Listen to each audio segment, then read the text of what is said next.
Hello and welcome to the English YouTuber. In today's video, we are going to discuss all the possible questions that could come from Macbeth Act 2, Scene 3. So make sure you watch this video until the end because I have tried to cover as many questions as possible. Let's begin. The first question. What is the role of the porter in this scene? A. He acts as a comic relief. B. He announces King Duncan's death. C. He helps Donalbain and Malcolm escape. Or D. He helps the dead enter hell. So what is the role of the porter? The porter acts as a comic relief. He pretends that he helps the dead enter the hell, which is not reality. So it is actually a comic relief. Next question. What does the porter pretend himself to be? A. An equivocator. B. An English tailor. C. A farmer. Or D. The gatekeeper of hell. Okay, I hope you marked your answer. It is D. The gatekeeper of hell. Yes. Next. Why does the porter say that the farmer had come to hell? So the first person to enter hell, he pretended was the farmer. So why had the farmer come to hell? Because the farmer might have hanged himself because he had hoarded grains on the expectation that the price would surge, but it did not. So that is why the farmer had come to hell. Next. Why did the porter ask if the farmer had brought a handkerchief? A. Because he had to wipe his tears. B. Because he would sweat a lot here. C. Because he would burn to death. Or because he had to hide his face due to shame. And the answer is B. Because he would sweat a lot here. Next question. Knock, knock. Who's there in the devil's name? So who was the second person to enter the gates of hell? The first person was the farmer. Who was the second person? So the porter says maybe it was an equivocator. So who is an equivocator? A sly schemer or a con man who vowed. Vowed means took a promise to support to the two opposing sides, and who committed treason in the name of God. Therefore, he found out that he can't lie to God, and therefore he is going to hell for perjury. So perjury means lying under oath. So he had vowed to support both the opposing sides and he created a treason. He committed treason, and because of that he was now going to hell. Next question. Why did the English tailor come to hell? A. For badly stitching clothes. B. For stealing clothes from the queen. C. For stealing out of a French horse. Or D. For taking money from the poor. So the English tailor had come to hell because he was stealing out of a French horse, which is a type of French dress. Okay. Next question. Come in, tailor, you may roast your goose. So what is the inference of this line? So what does roast your goose mean? So this means that come in, tailor, you can heat up your iron here with the fire of hell. So since the tailor irons clothes also, he says you can heat up your iron here with the fire of hell. Why does the porter stop pretending to be the gatekeeper of hell? Until when does he plan to pretend? So why does the porter stop, and till when did he plan to pretend? So the porter says that the place is too cold to be hell and he won't pretend to be devil's porter anymore. And he had thought to pretend until he let someone from every profession into hell. So that is still until when he had decided to pretend. Next, why did the porter have a difficult time to get out of bed? And what three things does drinking result in? So the porter and the others were drinking until 3 a.m.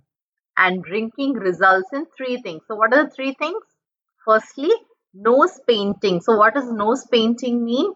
Red and swollen nose from drinking. Secondly, sleepiness and peeing a lot. And thirdly, it can excite as well as calm them down. So it will make them drowsy and also deceive them and leave them hanging. So these are the three things that drinking results in according to the porter. Next, how did drinking affect the porter and how did he overcome it? So the drinking got him right in the throat, but he got even with the drink because he was too strong for it. Although it weakened his legs and made him unsteady, he found a way to recover by throwing up on the ground. So this is how drinking actually affected the porter and how he overcame it. Next question. I know this is a joyful trouble to you, but yet it's one. So who says the following? I know it's a joyful trouble for you. The following lines are said by Macduff to Macbeth.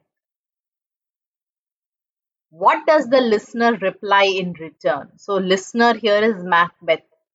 So Macbeth says that the work we enjoy is not really work, and enjoyable work removes the pain of effort. The exact lines that Macbeth says is, the labor we delight in physics pain. So this is what he had said, and that is the translation that I mentioned in the answer. Next question.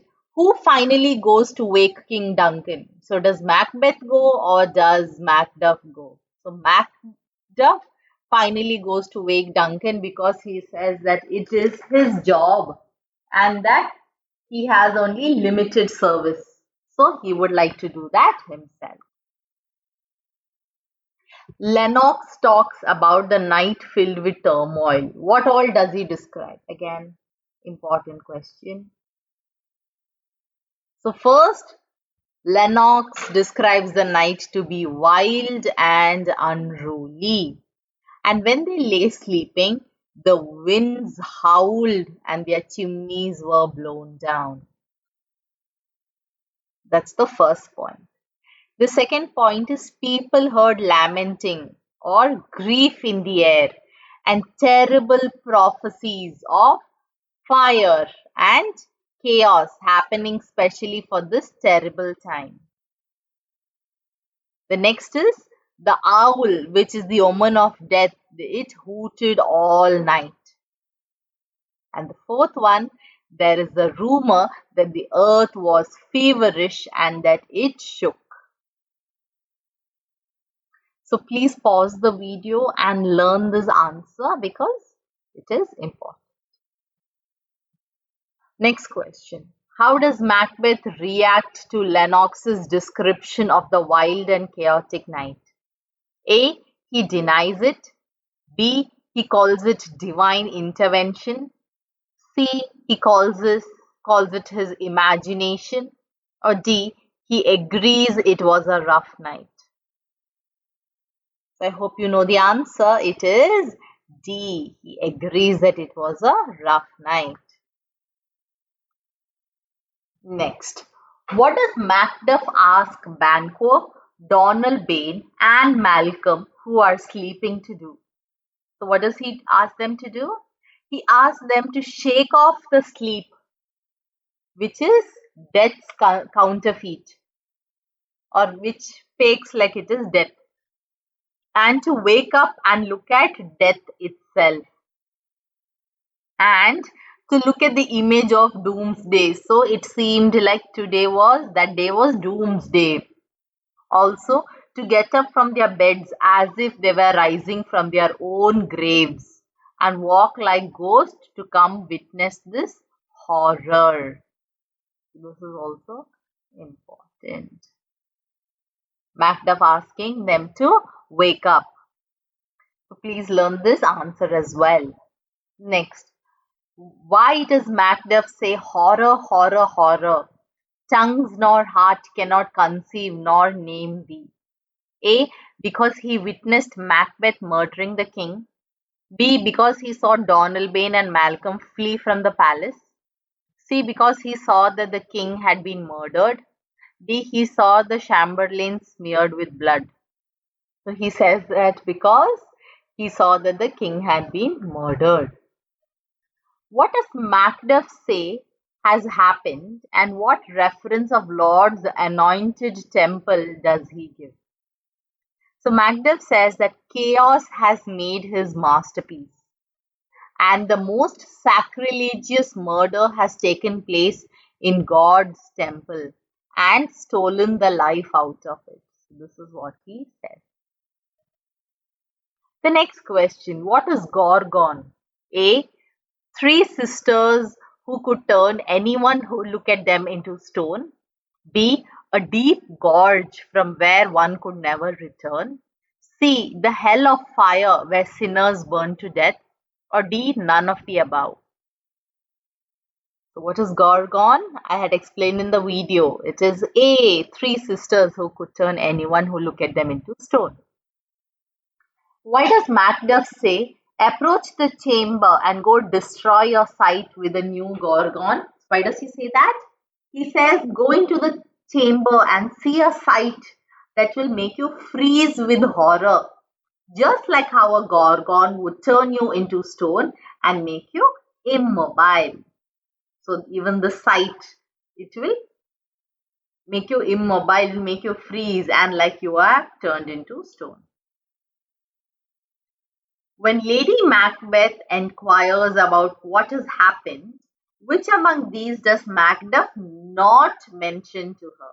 So one of this is not mentioned by Macduff. A. My news is not fit for your ears. B. If I repeat what I have to say, it would kill you instantly. C. He calls her a gentle lady. Or D. He asks her to leave the room immediately. So one of this he does not mention. So he definitely says my news is not fit for your ears. Yes. He says if I repeat what I have to say, it will kill you instantly. He also calls her a gentle lady. So this is the answer because he does not tell her to leave the room immediately. Next, how does Banquo respond when he gets to know that King Duncan has been murdered? A. He says that it's too cruel for him to die anywhere. B. He fears he is next and flees from there. C. He faints at the news.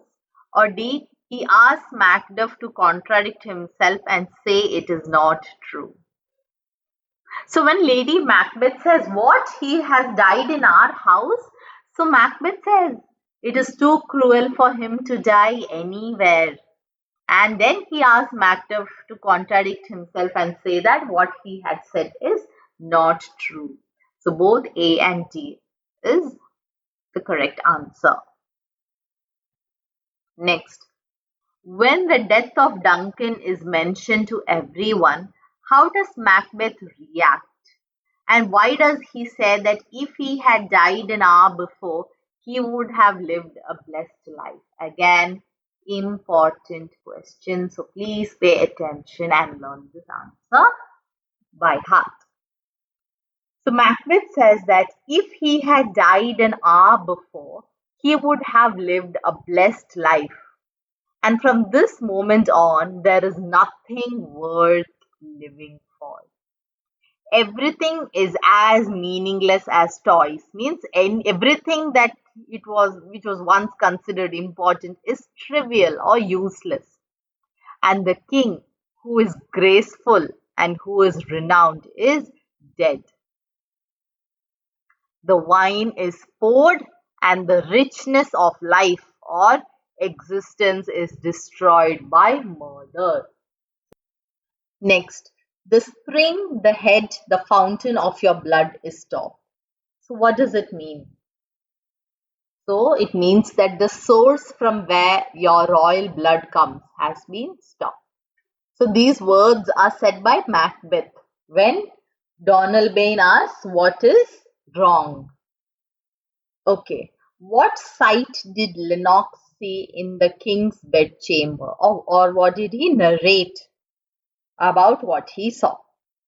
So what did he see? The hands and faces of the guards were all covered with blood, and so were their daggers, which was found on their pillows. As they roused from their sleep and were staring confused, Macbeth murdered them immediately. Finally, Lennox said that no one's life should have been entrusted to them. Them means the guards.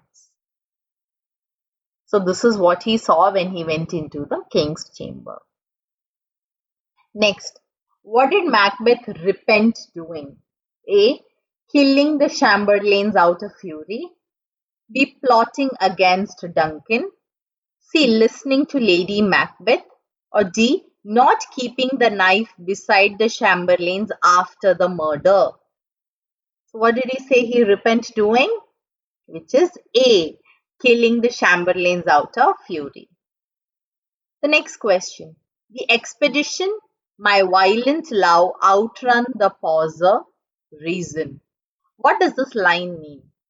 So this line means that the violent rage that is caused by the love for King Duncan made him to act before he could even rationally think about his actions or before he could pause to think. So this is the reason that he gives for murdering the guards even before they could explain anything. So this is also an important question about where he justifies himself for killing the guards. Coming to an important question. What sight made Macbeth kill King Duncan's guards without thinking? Or what is the reason that he gave others? So when Macbeth saw King Duncan's white skin splattered with royal blood and the gashes where the knives had cut him looked like wounds to nature itself, then when right next to him he saw the murderers. Who are the murderers? The guards, dripping with blood of the king and their daggers smeared with blood, he could not restrain or control himself. That is why he killed the guards without thinking. Next question. Why does Donalbain not want to say anything, even if they have the most to say in this matter? A. Danger lurks and waits to strike at any moment. B. They have not begun to weep yet and there will be time later. C. They believe that danger is hiding in an auger hole and from a place they least expect. Or D. All of the above. So Donalbain does not want to say anything because of all these reasons. He says that danger lurks and waits to strike at any moment. So let's not weep yet and there will be time for it later, but let's just move away from this place because danger is lurking and it will come from a place where they least expect it. What does Malcolm decide to do? A. Flee to Ireland. B. Try to find who the murderer is. C. Hide in the palace and seek the truth. Or D. Go to England. So what does Malcolm decide to do? He decides to go to England. Next question. When do they plan to meet and discuss this bloody piece of work? So they means all the people in the palace after King Duncan has been killed. A. After burying King Duncan's body. B. After they have hid their naked frailties. C. After they pray to the great hand of God. Or D. After they recover from the fear and doubts that shake them. So the answer is After they have hid their naked frailties, they plan to meet and discuss this bloody piece of work. Why does Malcolm not want to consort with the others and just leave? Again, important. Because it is easy for a liar to pretend to feel sorry when he actually feels none. Therefore, he believes that they should not consort with others.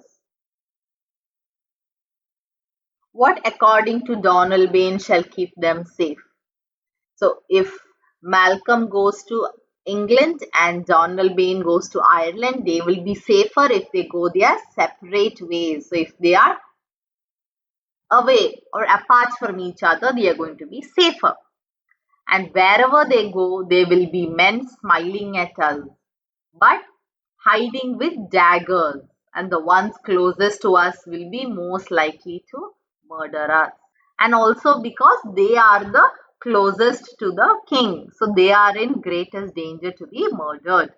That is why he thinks that they should flee and go their separate ways. Next, let us not be dainty of leave taking, but shift away. There is warrant in that left which steals itself when there is no mercy left. Who says the following? So Malcolm says the following to Donalbain. Second, what does Malcolm say is the safest way to avoid the aim? So he says that the murderous plot has just begun and they have not encountered the danger yet. And the safest way is to mount their horse and depart without any delay so that they can avoid the aim completely. What is the meaning of let us not be dainty of leave taking, but shift away? There is warrant in that theft which steals itself when there is no mercy left. So, what's the meaning of the sentence? In desperate situation where there is no hope of mercy, it is justified to flee. Flee means run away and take decisions for survival when there is still a chance to escape, even if it seems like a theft.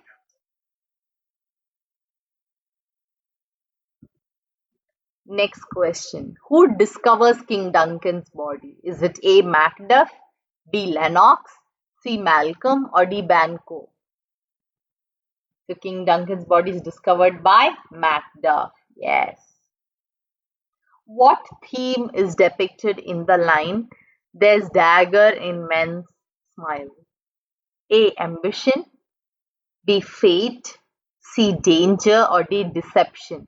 So if there is a dagger hidden in men's smile, what does it depict? Deception. Okay, coming to the next question. What does near in blood, nearer bloody mean? A. There is going to be murder everywhere. B. They will be haunted by bloodshed throughout their life. C. Murder runs in their family. Or D. They are the closest relative and are at the most risk. So what does the following lines mean? It means that they are the closest relative and they are at the most risk. And yes, we have completed all the questions from this scene. I hope you enjoyed solving them and you are thorough with this entire scene. There are a lot of important questions. So watch this video again before your examination and please share this video among your friends so they can also gain from it. And if you haven't subscribed, do it right now. Thank you and God bless.